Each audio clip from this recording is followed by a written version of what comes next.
Hello दोस्तों, आज SK study वर्टिका में आप सबको स्वागत है। तो चलिए सेट 1 हम खत्म कर लिए थे, तो अब चलते हैं सेट 2।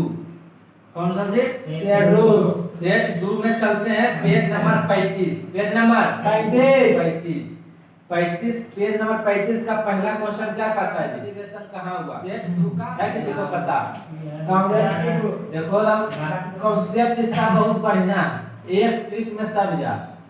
देखो बिहार में पहला कांग्रेस अधिवेशन कहाँ हुआ? ऑप्शन ए है भागलपुर, मोतिहारी, बांकीपुर, गया।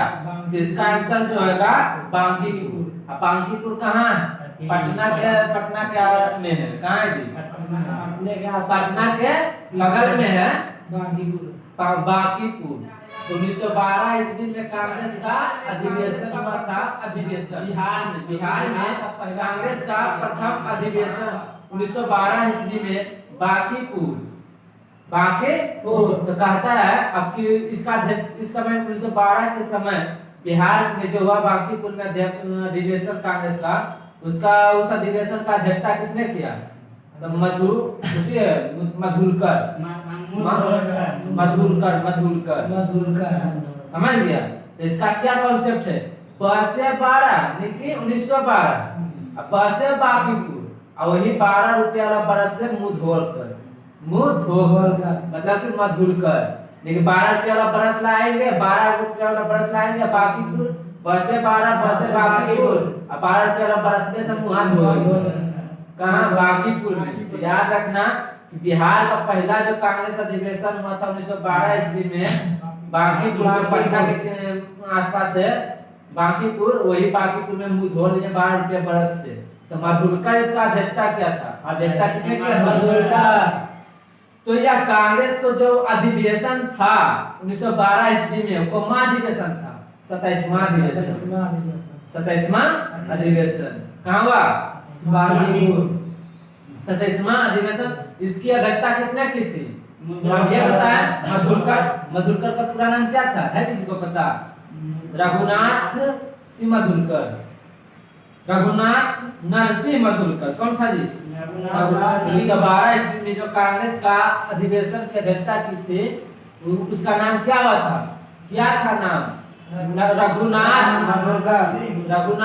नरसिंह मधुरकर। वही बात बोल रहे हैं, 12 रुपया बरस से मुंह धोल लेंगे बाकी 1912 बांकीपुर मुंह धोलकर। समझ में आया?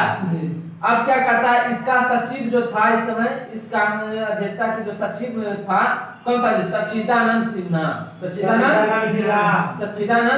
तथा स्वागत समिति के अध्यक्ष मौलाना मजरूर हक था। देखिए समिति के अध्यक्ष कौन था? मजरूर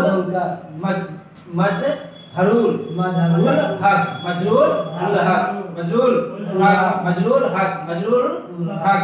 इसका क्या था? समिति का अध्यक्ष था। कांग्रेस का अध्यक्षता किसने किया? मधुरकर किया था। और महासचिव कौन था? सच्चिदानंद सिन्हा। अधिवेशन कोमा अधिवेशन 1912 में हुआ था, 27वां अधिवेशन। कांग्रेस का कोमा अधिवेशन हुआ था कै में 12 में अध्यक्षता किसने किया था? मधुरकर। कौन क्या था? मधुरकर। 12 में 12 बरस से बुधवार के 12 बरस मिलता है जी, याद रखना।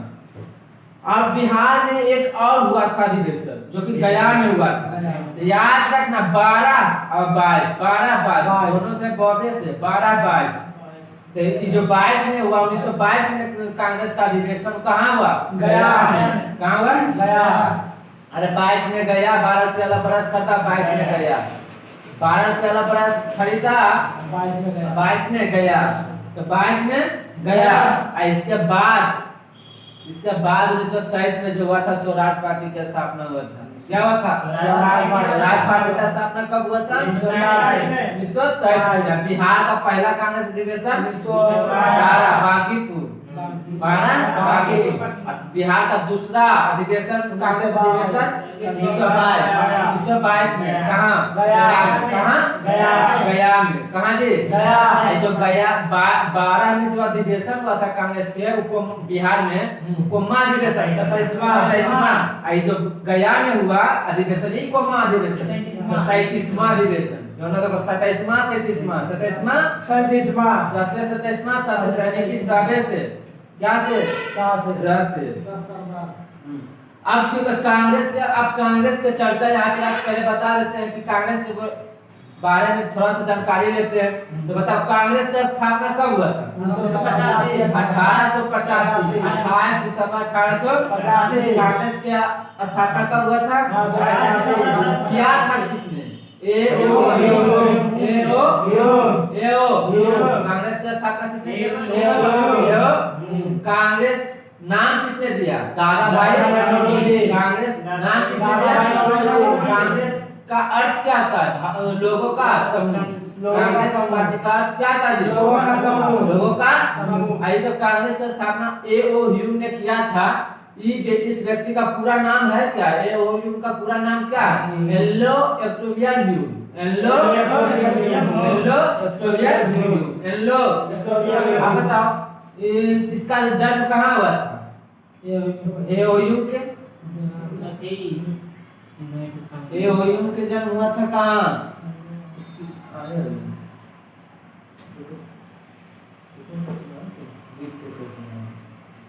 A.O. ह्यूम के जन्म कहाँ हुआ था जी? जो A.O. ह्यूम था इसको हर्मिट ऑफ शिमला के नाम से जानता है। कौन से नाम से? पूछेगा एग्जाम में कि हर्मिट ऑफ शिमला के नाम से किन्हें जाना जाता है? A.O. Hermit of Shimla. Hermit of Shimla. A.O. अच्छा बताओ कांग्रेस का पहला अधिवेशन कहाँ हुआ था? बम्बई में। कहाँ हुआ? लेकिन होने वाला था कहाँ? पूना में। होने वाला था पूना में लेकिन हुआ कहाँ? बम्बई में। अब बम्बई में भी कहाँ? स्कूल पुस्तकालय भवन था। गोकुल दास तेजपाल।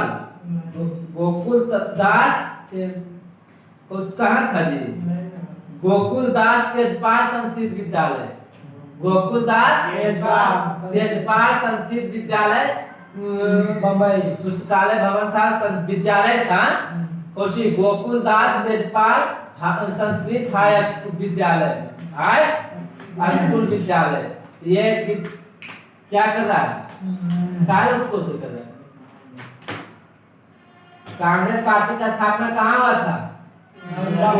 बम्बई के अधिवेशन में। बम्बई में भी कहाँ? बम्बई में एक जगह है गोकुल दास तेजपाल संस्कृत हाई स्कूल विद्यालय।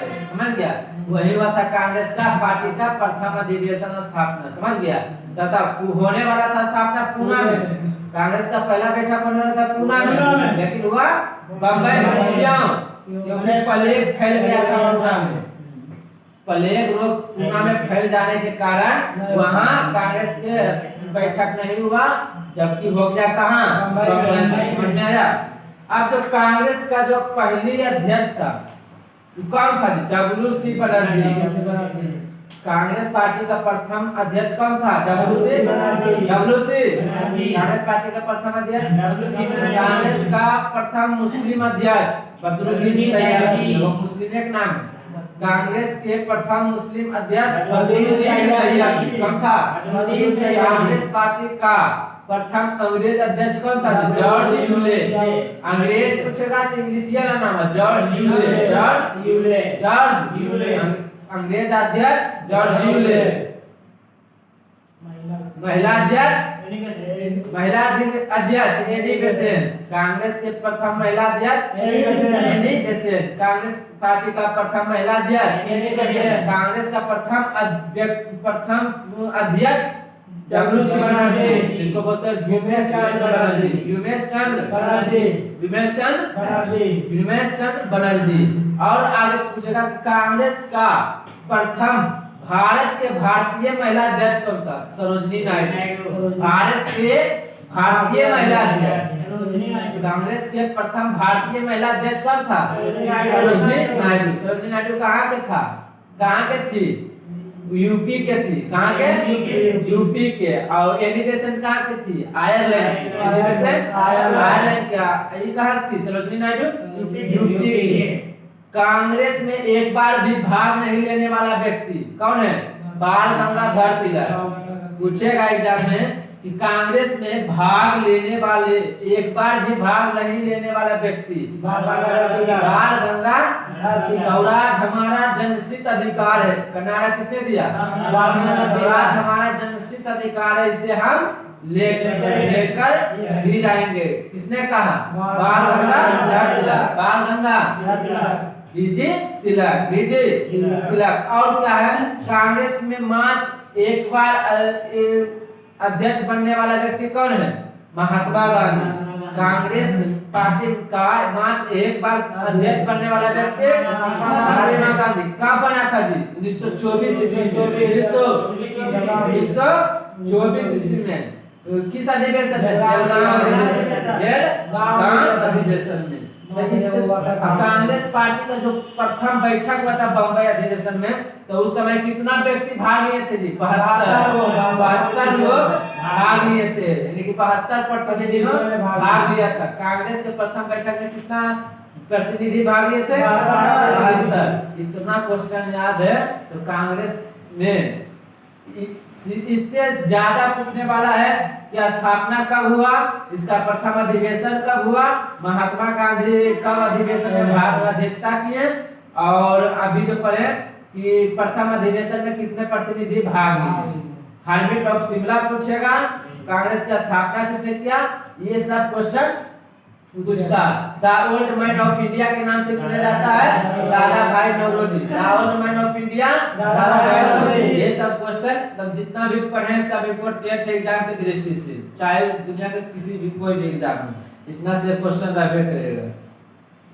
तो याद हो गया, 12वां में कौमा अधिवेशन हुआ था 27वां, 22वां में 37वां, जबकि 12 में हुआ था बाकी अध्यक्षता के किया था गोलकर।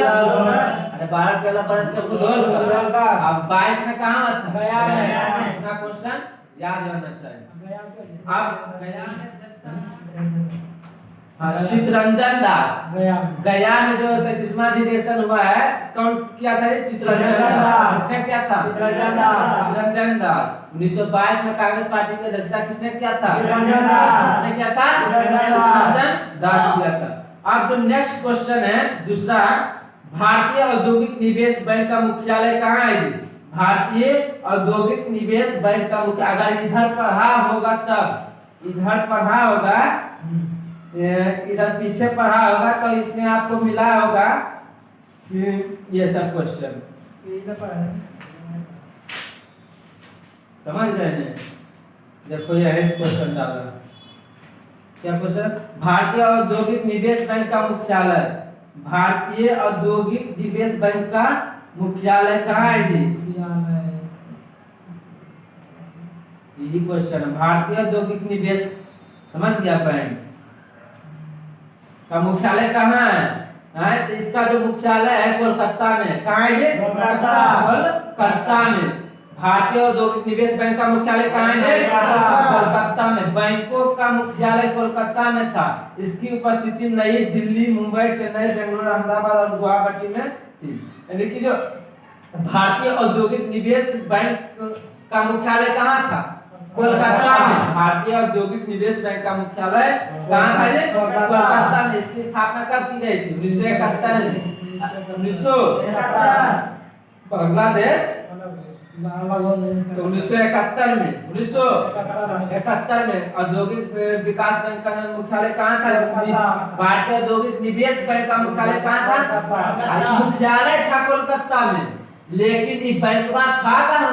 जैसे कि अभी बिहार ग्रामीण बैंक देख रहा, एसबीआई बैंक देख रहा, ये ब्रांच है बहुत यहाँ वहाँ सब जगह है ना, लेकिन इस बैंक की टोटल बैंक यहाँ के मुख्यालय है कहीं तो होगा, जैसे आरबीआई का मुख्यालय मुंबई है नहीं? उसी प्रकार भारतीय औद्योगिक बैंक का मुख्यालय कोलकाता में है, ठीक।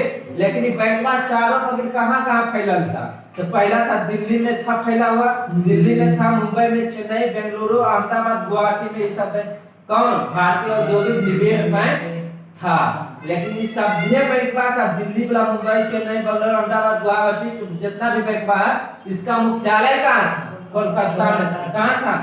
इसकी स्थापना कब हुई थी? 1971 में। बांग्लादेश अलग हुआ था। यह बैंक भारत सरकार के स्वामित्व वाली वित्तीय निवेश संस्था थी जो 2012 में भारत सरकार द्वारा बंद किए जाने तक संचालित था। देखिए अब देखो ये बैंकवा को जो बंद कर दिया था, 2012 तक ये बैंकवा क्या था, संचालित रूप से काम कर रहा था। क्या था, संचालित था। अब नेक्स्ट क्वेश्चन पढ़ते हैं, तीसरा क्या है, 1857 से लेकर 1859 से लेकर 1859 का प्रथम स्वतंत्रता संग्राम पुस्तक के लेखक कौन है जी? जिसका जो आंसर क्वेश्चन पूछेगा कि स्वतंत्रता संग्राम पुस्तक के लेखक कौन है? स्वतंत्रता संग्राम पुस्तक के लेखक तो कार्ल मार्क्स एवं एफ एंगल्स। एफ मतलब फ्रेडरिक एंगल्स। याद रखना कि 1857 की क्रांति की जो पुस्तक, उस पुस्तक का लेखक कौन है? कार्ल मार्क्स और Friedrich Engels. Karl Marx, Friedrich Engels. 1857 पुस्तक के लेखक कौन है? Karl Marx, Friedrich Engels. Karl Marx, Friedrich Engels. इसे नई डेली ट्रिब्यून के लिए लिखा गया, यानी कि भारत के जो प्रथम स्वतंत्रता संग्राम पुस्तक है, 1857 क्रांति स्वतंत्रता संग्राम जो पुस्तक है, वो पुस्तक का किस लिए लिखा था? एक पुस्तक लिखा था यार्क डेली ट्रिब्यून के लिए। यार्क डेली ट्रिब्यून के लिए पूछेगा एग्जाम में कि 1857 क्रांति पुस्तक के जो लेखक है, वो पुस्तक क्या चीज के लिए लिखा गया था?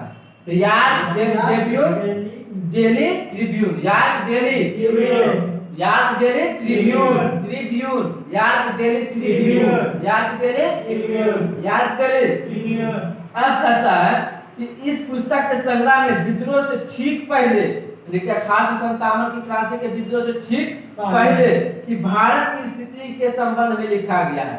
लेकिन 1857 की क्रांति जो हुआ, उसके पहले भारत कैसे था, भारत की सभ्यता कैसे थी, उसके बारे में चर्चा किया गया था।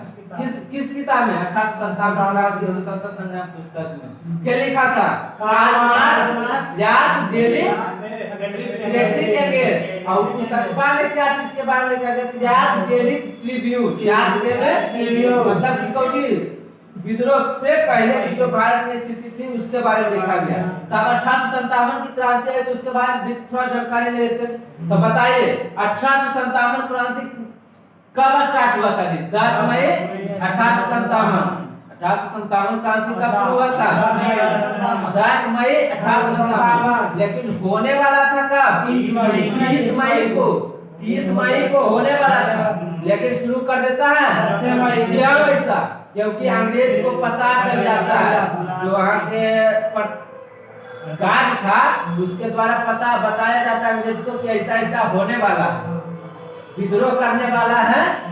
तो मंगल पांडे था जो फांसी दे दिया गया। मंगल पांडे ने जब मीटिंग किया तो 30 मई को होने वाला था 1857 का, लेकिन होता है शुरू करता है कब? 10 मई। ऐसा करने के कारण क्या था? क्योंकि अंग्रेज को ऐसा पता चल जाता है वहाँ के व्यक्तियों के द्वारा, समझ लिया। तो पूछेगा 1857 की क्रांति कब शुरू हुआ? 10 मई 1857 को। और कहाँ से? मेरठ से। 1857 होने के कारण तत्कालीन कारण क्या था? गाय की चर्बी और गाय सुअर के चर्बी का प्रयोग करना राइफलों पर, यही था। तो पंडित जो लोग था, मुस्लिम जो था, तो पता मुँह से ऐसे करता है, पंडित जो गैया वाला करता है, दूसरे का मतलब कि धर्म का बारे में उल्लंघन हो रहा था। तो ये 1857 क्रांति शुरू हुआ, समझ गया जी। तो 1857 क्रांति कहाँ शुरू हुआ? मेरठ। अब 1857 क्रांति जब शुरू हुआ तो बहुत जगह से कुछ व्यक्ति द्वारा नेतृत्व लिया इसने। तो बता दिल्ली से क्या लिया था, नेतृत्व किया था? बहादुर शाह जफर द्वितीय। जफर द्वितीय बोल सकता है या बहादुर शाह जफर। तो इसका एक सेनापति था, उसका नाम क्या था? बख्त खान। कहीं ऑप्शन में नहीं मिलेगा, जब हाई लेवल का एग्जाम देगा ना तो बहादुर शाह जफर मिलवे करेगा, ऑप्शन में मिलेगा बख्त खान। जब हाई लेवल की एग्जाम देगा तो मिलेगा सेनापति। तो वही आंसर होगा बख्त खान, समझ गए? को उसका सेनापति था। तो दिल्ली से लिया के बहादुर शाह जफर द्वितीय, समझ गया। अब दिल्ली से आते हैं कानपुर, दिल्ली से कानपुर, कानपुर तो काना तो नाना, नाना साहब। कानपुर से क्या लिया भाई, नाना साहब। तो पहले यूपी वाला खत्म करते हैं। काना तो नाना, काना तो लखनऊ से बेगम हजरत महल, कौन था जी, बेगम हजरत महल। लखनऊ से भाग के लिया था बेगम हजरत महल। कानपुर से भाग के लिया था नाना साहब। दिल्ली से बहादुर शाह जफर द्वितीय, समझ गया। और इलाहाबाद से क्या लिया था, लियाकत अली, क्या लिया था, इलाहाबाद से इलाहाबाद नहीं कहता, इलाहाबाद लियो लियाकत अली, लियो लियाकत अली, इलाहाबाद। काना तो नाना, काना तो नाना। अब हो गया कुछ झांसी से क्या लिया था, रानी लक्ष्मीबाई, जो कि युद्धों में वीर गति प्राप्त किया, मरते हुए महिला जो थी, मरते हुए वीर गति प्राप्त की। कौन, रानी लक्ष्मीबाई, रानी जो झांसी से भाग लिया था। और इसके लिया था जी तात्या टोपे कहाँ से लिया था, कानपुर से नाना साहब आप तात्या टोपे। हाँ जी। और यहाँ से पटना से लिया था पीर अली,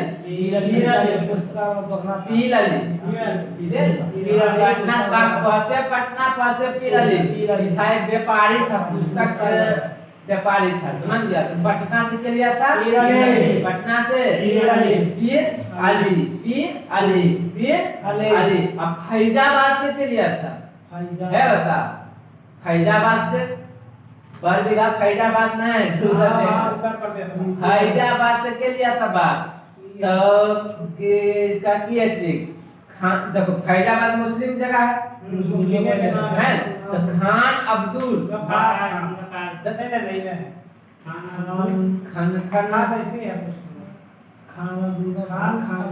अहमद खान ऐसे है, अब्दुल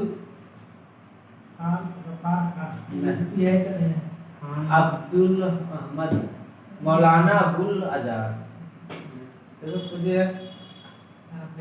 फरीदाबाद,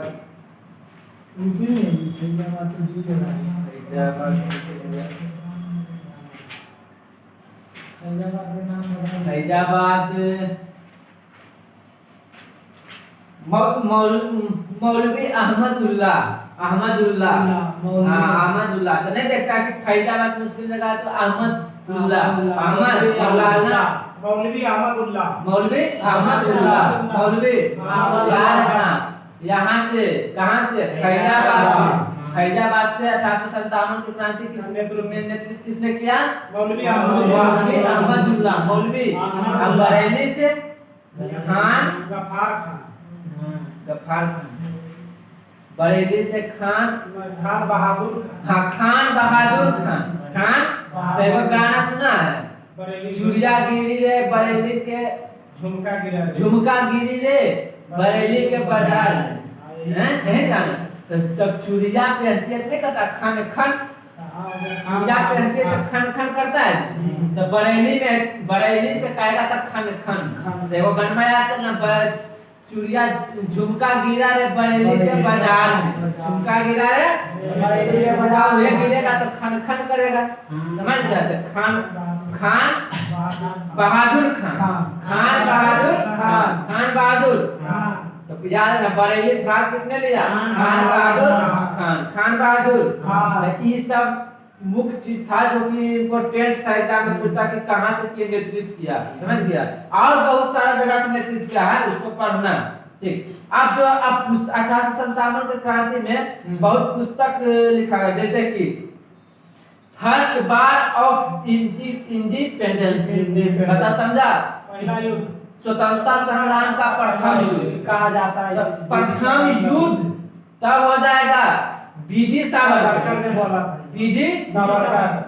प्रथम स्वतंत्रता संग्राम पुस्तक के लेखक कौन है जी, बीडी सावरकर। बीडी सावरकर। यही क्वेश्चन देखो कि घुराया है, 1857 से 59 का प्रथम स्वतंत्रता संग्राम पुस्तक के लेखक 59। हाँ तब ये है Karl Marx Friedrich Engels. Friedrich दोनों का हल्का सा डिफरेंस है, हल्का से 1857 से लेकर 59 प्रथम स्वतंत्रता संग्राम, तो कार्ल मार्क्स फ्रेडरिक एंगेल्स। आई क्वेश्चन पूछेगा कि प्रथम स्वतंत्रता संग्राम से, प्रथम स्वतंत्रता संग्राम पुस्तक लेकर तब बीडी सावरकर, समझ गया। और है the great rebellion, the great rebellion पुस्तक के लेखक कौन है? Ashok Mehta. The great rebellion पुस्तक के लेखक Ashok Mehta. The great rebellion पुस्तक के लेखक Ashok Mehta. Sepoy mutiny and the revolt of पुस्तक 1857 पुस्तक के लेखक आरसी मजूमदार। पुस्तक पर देखो इंग्लिश में लिखा और हिंदिया पढ़ना, इंग्लिशियो पढ़ो हिंदियो पढ़ना, ज्यादा फायदा करेगा। अब 1857 पुस्तक के लेखक कौन है जी? एसएन सेन। 1857 मतलब 1857 क्रांति पुस्तक, 1857 क्रांति पुस्तक के लेखक कौन है जी? कौन है? एसएन सेन। 1857 क्रांति। देख रहा कैसे क्वेश्चन फंस रहा, इंग्लिश क्या सुनता कैसा लगता है, हिंदी देखो तो यार 1857 कहीं लिखा रहेगा नहीं, देखो 1857 लिखा, कहीं लिखा रहेगा अंक में 1857 पुस्तक, समझ? तो वही बोल रहे हैं कि 1815 से नहीं कंफ्यूज होना। तो 1857 पुस्तक के लेखक कौन? S N Sen. Rebellion 1857 P C Josh. Rebellion 1857 पुस्तक के लेखक रिबेलियन 1857 पुस्तक P C Josh. History of Indian mutiny T R Holmes. History of Indian mutiny पुस्तक के लेखक T R Holmes. College of the Indian mutiny पुस्तक के लेखक sir Syed Ahmad Khan. Sir Syed. College of the Indian mutiny पुस्तक के लेखक सर सैयद अहमद खान। सर सैयद। अब नेक्स्ट क्वेश्चन है पाइका नृत्य कहाँ का नृत्य है जी? तो पाइका नृत्य कहाँ का? उड़ीसा का। उड़ीसा का पाइका नृत्य उड़ीसा। पाइका नृत्य पाइका का अर्थ क्या है? पैर सैनिक। पैर सैनिक या सैन्य सेवा से बनी एक छोटी जाति है। पाइका नृत्य कहाँ का है? उड़ीसा का। पाइका नृत्य का अर्थ क्या है? पैर सैनिक। तो पैर सैनिक एक क्या है? छोटी जाति है। क्या है? छोटी जाति है या सैन्य सेवा से बनी एक छोटी जाति है पाइका, समझ गया। यह एक युद्ध संबंधी लोक नृत्य है। पाइका नृत्य जो है कैसी लोक, क्वेश्चन देखो पूछ सकता है, यही सब पूछता है कि पूछेगा ये कैसा नृत्य है? तो युद्ध संबंधित नृत्य। पाइका नृत्य जो है कैसा नृत्य है? युद्ध संबंधी। कैसा नृत्य? युद्ध संबंधी, जहाँ कलाकार भाले और ढाले के साथ युद्ध के गठन में है। ये भाला और ढाला दोनों के साथ, समझ गया। अब जो है पाइका लंबे भाले का एक रूप है और पाइका शब्द युद्ध का प्रतीक है। पाइका का अर्थ क्या था? युद्ध। पाइका नृत्य युद्ध से संबंधित। इस नृत्य का ओडिशा के साथ साथ बिहार झारखंड में भी प्रचलन है। पाइका नृत्य कहाँ? ओडिशा। पूछेगा एग्जाम में तो ओडिशा, ऑप्शन नहीं रहेगा तो बिहार, दोनों ऑप्शन नहीं रहेगा तो झारखंड। लेकिन तीनों में से एक ऑप्शन जरूर रहेगा, बिहार झारखंड ओडिशा। बिहार झारखंड ओडिशा। देखो तो हमेशा से नाम ऐसे हो जाओ, बिहार झारखंड ओडिशा, समझ गया। अब नेक्स्ट क्वेश्चन है इंडिया, बहुत एग्जाम में पूछा। इंडिया डिवाइडेड पुस्तक के लेखक कौन है जी? डॉक्टर राजेंद्र प्रसाद। कौन है? जो इंडिया डिवाइडेड पुस्तक के लेखक कौन है? कब प्रकाशन हुआ था? 1946 ईस्वी में। कब हुआ? 1946 ईस्वी में। इसे बांकीपुर जेल में लिखा, जब डॉक्टर राजेंद्र प्रसाद जेल में थे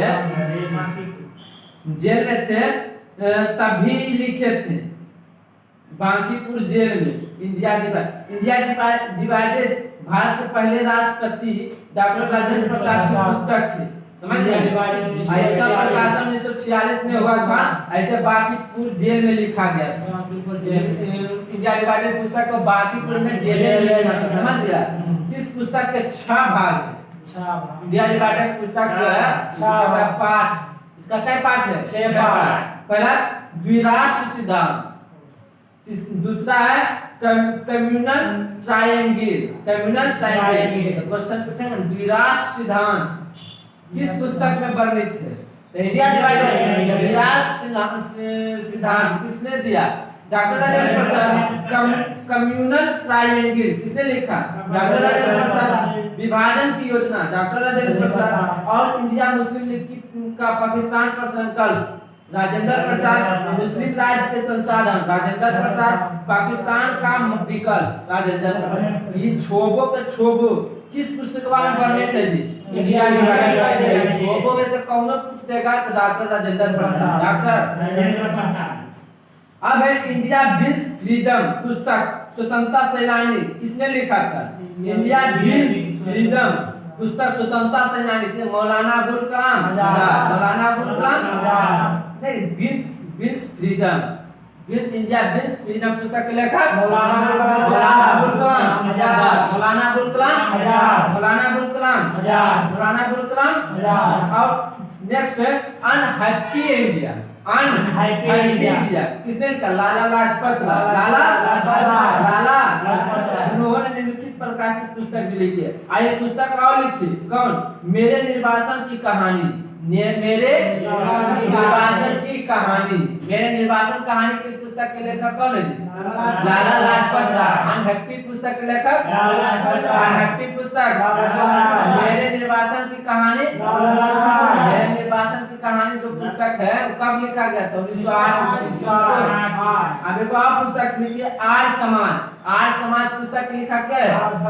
लाला लाजपत राय। लाला पुस्तक कब लिखा गया था? 1915 ईस्वी में। 1915 यार ना आर्य समाज पुस्तक के लेखक कब किसने किया? लेखक कौन है? लाला लाजपत राय। लाला क्या लिखा? 1915। मेरे निर्वासन की कहानी 1908 के लाला अनहैप्पी पुस्तक अनहैप्पी इंडिया। अनहैप्पी इंडिया के कब? 1928। अब इंडिया विंस फ्रीडम के अबुल कलाम आजाद। अबुल कलाम मौलाना अबुल कलाम। इंडिया विंस फ्रीडम देखो ई पुस्तक में आएगा जो एपीजे अब्दुल कलाम के wings of fire. Wings of fire पुस्तक के लेखक के एपीजे अब्दुल कलाम। ई पुस्तक में है कोई India wins freedom. Wins fire दोनों कंफ्यूज होगा। फायर ये अग्नि मिसाइल में कौन था? एपीजे अब्दुल कलाम। फायर का सवाल अग्नि मिसाइल में यो कलामी है। इंडिया विंस फ्रीडम पुस्तक के लिखा था मौलाना अबुल कलाम आजाद का 1959 में। 1959 में। और एक पुस्तक लिखा था के लाला लाजपत राय संयुक्त राज्य अमेरिका एक हिंदू की छाप है। कहेगा क्वेश्चन कि संयुक्त राज्य अमेरिका एक हिंदू की छाप है किसने लिखा? लाला लाजपत राय। किसने लिखा? 1916 में। कब लिखा? 1916। भारत पर इंग्लैंड का कर्ज। भारत पर इंग्लैंड का कर्ज समझ गया? इंग्लैंड का कर्ज क्या लिखा? लाला लाजपत राय। लेकिन लाला लाजपत ने कौन-सी लिखा? तो अनहैप्पी इंडिया 1928 में। और मेरे निर्वासन की कहानी 1908 में। और एक पुस्तक और क्या लिखा? आर्य समाज 1915 में। और संयुक्त राज्य अमेरिका एक हिंदू की छाप है कब? 1916। और भारत पर इंग्लैंड का कर्ज। भारत पर इंग्लैंड का कर्ज पुस्तक के लेखक के लाला लाजपत राय लिखा था 1917। अब नेक्स्ट पॉइंट है नेताजी सुभाष चंद्र बोस की किताब the Indian struggle. The Indian struggle पुस्तक के लेखक सुभाष चंद्र बोस। सुभाष चंद्र बोस कहीं के लेखक एससी बोस। सुभाष चंद्र बोस याद रखना। The Indian struggle. The Indian struggle पुस्तक के लेखक कौन है? Subhash Chandra Bose. The Indian struggle पुस्तक के लेखक कौन है? इस बुक को कब थी क्या? इस बुक को साल 1998 में ऑक्सफोर्ड यूनिवर्सिटी प्रेस ने पब्लिश। द इंडियन स्ट्रगल जो पुस्तक लिखा सुभाष चंद्र बोस इस पुस्तक को किसने पब्लिश किया, प्रकाशित किया? तो ऑक्सफोर्ड यूनिवर्सिटी प्रेस ने। ऑक्सफोर्ड यूनिवर्सिटी 1998 में। कब? 1998। अब डॉक्टर राजेंद्र प्रसाद के द्वारा लिखी गई कौन कौन पुस्तक है? तो याद रखना, चंपारण में महात्मा गांधी। यही सब तो पूछता है कि चंपारण में महात्मा गांधी पुस्तक के लेखक कौन? डॉक्टर राजेंद्र प्रसाद। चंपारण में महात्मा गांधी के डॉक्टर राजेंद्र प्रसाद। भारत की एकता किसने लिखा? राजेंद्र प्रसाद। डॉक्टर राजेंद्र प्रसाद। महात्मा गांधी और बिहार। महात्मा गांधी और बिहार, डॉक्टर राजेंद्र प्रसाद। महात्मा गांधी के चरणों में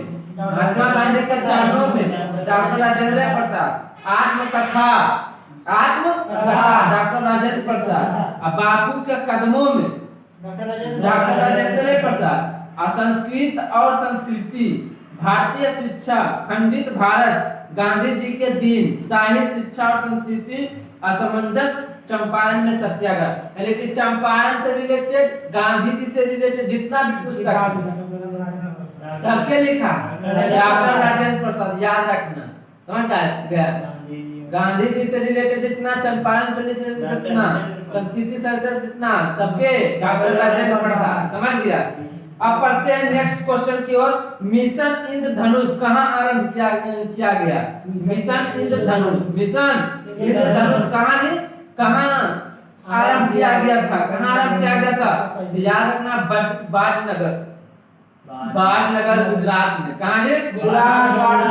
भारत सरकार के स्वास्थ्य एवं परिवार कल्याण मंत्रालय ने 25 दिसंबर 2014 को गुजरात के बाटनगर से इसकी शुरुआत किया गई थी। समझ गया? अब नेक्स्ट क्वेश्चन पढ़ते हैं। विश्व जनसंख्या दिवस कब मनाया जाता है? 11 जुलाई। जनसंख्या दिवस 11 जुलाई।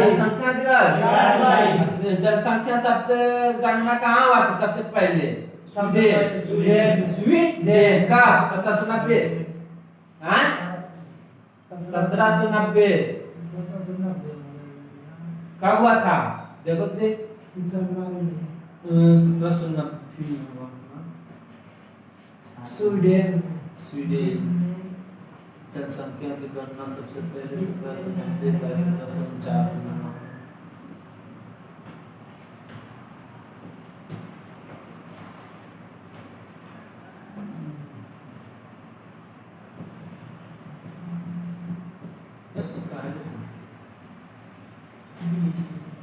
ग्रीस।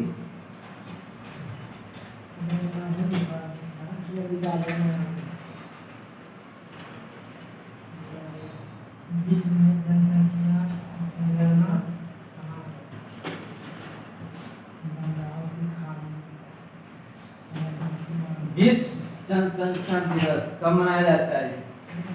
11 जुलाई। कब मनाया जाता है? 11 जुलाई। 11 जुलाई। विश्व जनसंख्या दिवस कब मनाया जाता है? 11 जुलाई। विश्व जनसंख्या दिवस प्रत्येक कई साल पर 11 जुलाई को मनाया जाता है। कब मनाया जाता है? इसका उद्देश्य क्या था? जनसंख्या संबंधित समस्याओं पर वैश्विक चेतना जागृत करना, कंट्रोल करना कि ऐसे करो, जैसे परिवार नियोजन, लिंग समानता, गरीबी, मातृ स्वास्थ्य और मानव अधिकार का महत्व। समझ गया?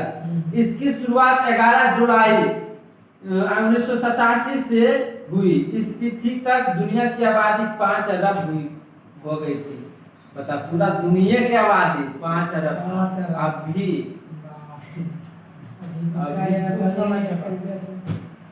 निम्नलिखित में किसका, नेक्स्ट क्वेश्चन है 8वां नंबर क्वेश्चन। निम्नलिखित में उपयोग, किसका उपयोग लेड पेंसिल बनाने में किया जाता है? लेड पेंसिल बनाने में किसका उपयोग किया जाता है? ग्रेफाइट पेंसिल हम कौन सी रहता है? ग्रेफाइट ही रहता है।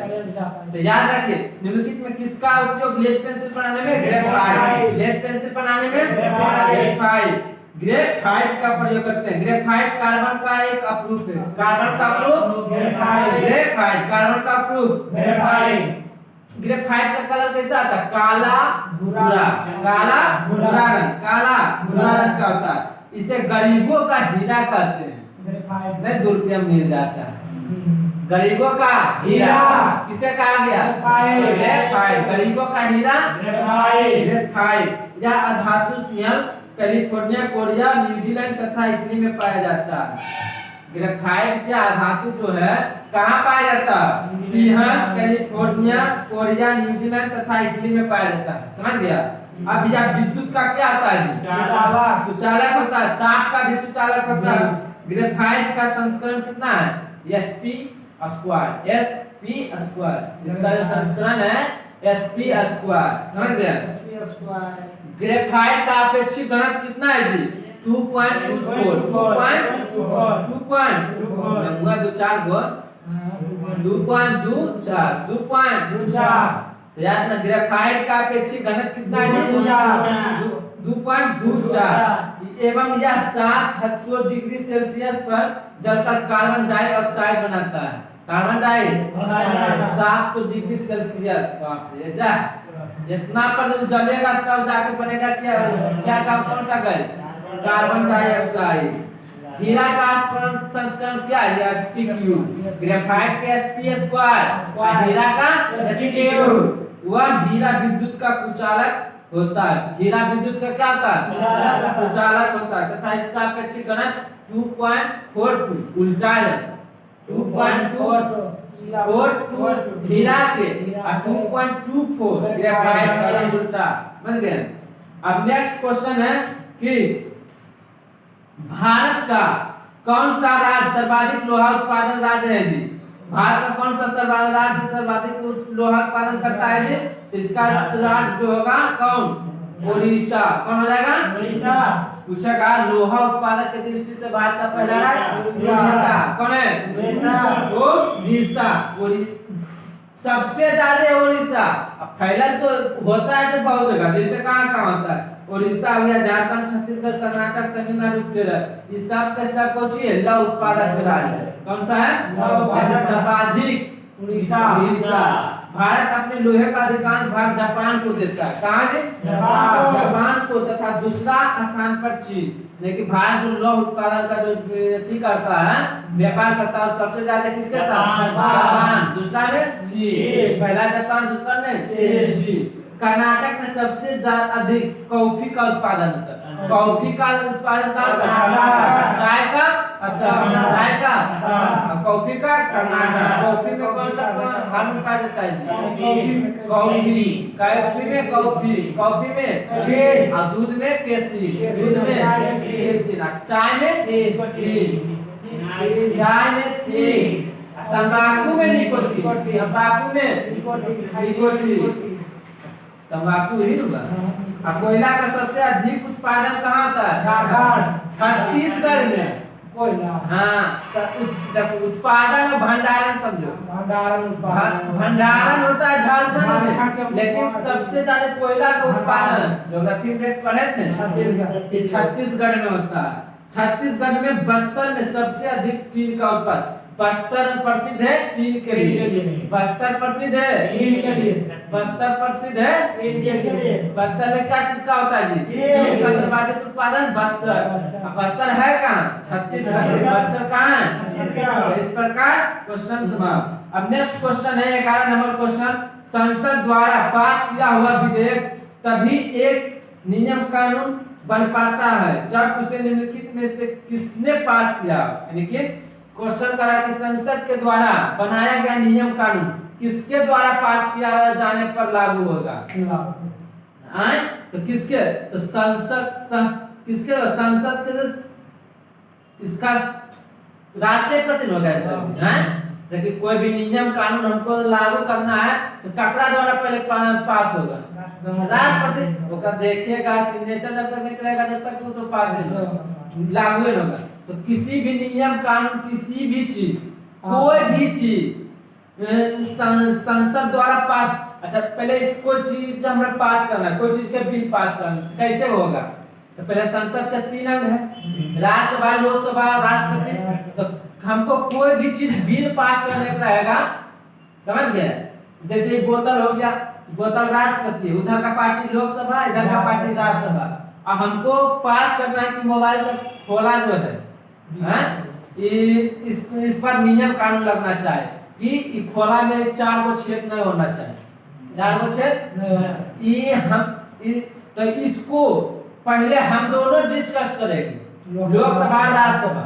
जब इन दोनों में डिस्कस हो जाएगा हम दोनों में, तब ई ले जाएंगे राष्ट्रपति, कहे कि हम दोनों के द्वारा मान्यता हो गया। अब राष्ट्रपति लास्ट में राष्ट्रपति देखेगा क्या है न है, उसके बाद उसको समझ के सिग्नेचर करेगा, लागू करेगा। तो वही पूछ रहा है क्वेश्चन में, क्या क्वेश्चन में पूछ रहा है कि संसद द्वारा पास किया हुआ, यानी कि संसद द्वारा पास किया हुआ विधेयक तभी एक नियम कानून बन पाता है जब राष्ट्रपति उस पर सिग्नेचर करके लागू कर देता है। समझ गए? तो इसका आंसर क्या होगा? राष्ट्रपति। क्या होगा? राष्ट्रपति सिग्नेचर करेगा तब ये कुछ होगा। तो संसद के दोनों सदन से पारित बिल जब राष्ट्रपति हस्ताक्षर कर देता तो वह कानून का रूप ले लेता है। बताएं अभी कि कानून का रूप ले लेगा। आई बतिया कब? तो एगो ट्रिपा पहले भी बताएंगे कि सरला संसद के 3 अंक, ट्रिपा है सरला, स से संसद, र से राज्यसभा, ल से लोकसभा। तो संसद 79, 80, 81, संसद 79, र से राज्यसभा 80, 81 में लोकसभा। इस प्रकार याद कर सकता है। राष्ट्र विधेयक धन विधेयक को छोड़कर बाकी सभी विधेयक को पुनर्विचार के लिए लौटा सकता है। कौन सा आर्टिकल? कौन सा आर्टिकल है जी? 110। कौन सा आर्टिकल? 110। ठीक क्वेश्चन बोला। राष्ट्रपति धन विधेयक को छोड़कर बाकी सभी विधेयक को पुनः विचार के लिए लौटा सकता है। बतिया कौन सा आर्टिकल? 110। कौन सा आर्टिकल? 110। अब विधेयक के संबंध में राष्ट्रपति को 3 अधिकार प्राप्त है। विधेयक के संबंध में राष्ट्रपति को कितने अधिकार? 3 अधिकार। पहला को अपने आप में स्वीकृति दे सकता है, पहला अधिकार। दूसरा पुनर्विचार के लिए भेजा जा सकता है, जो अभी क्वेश्चन पूछा पर है, पुनर्विचार के, लेकिन पुनर्विचार करने के लिए फिर से भेज सकता है। तीसरा पॉकेट वीटो का प्रयोग कर सकता है, पॉकेट वीटो का प्रयोग कर सकता है। जैसे कि पॉकेट वीटो का प्रयोग करने वाला पहला राष्ट्रपति कौन था जी? यानी जयलील सिंह। जयलील सिंह इन्होंने ये कैसा राष्ट्रपति था जो कि पॉकेट वीटो का प्रयोग किया था। समझ? तो जैसे कि याद है कि जैसे डाक संशोधन विधेयक 1986 में हुआ था, क्या? पॉकेट वीटो का प्रयोग। डाक संशोधन विधेयक वो ये क्या था? यानी जयलील सिंह 1986। अब तो इस प्रकार क्वेश्चन हमने पढ़ दिया सेट 1 सेट 2 का। समझ गया? सेट 2 का क्वेश्चन पढ़ गया। जो भी हमारे चैनल में न्यू स्टूडेंट जुड़े हैं कृपया लाइक, सब्सक्राइब और शेयर करें और मिलते हैं नेक्स्ट क्लास में। अब तो चलते हैं। जय हिंद, जय भारत, बेस्ट ऑफ लक।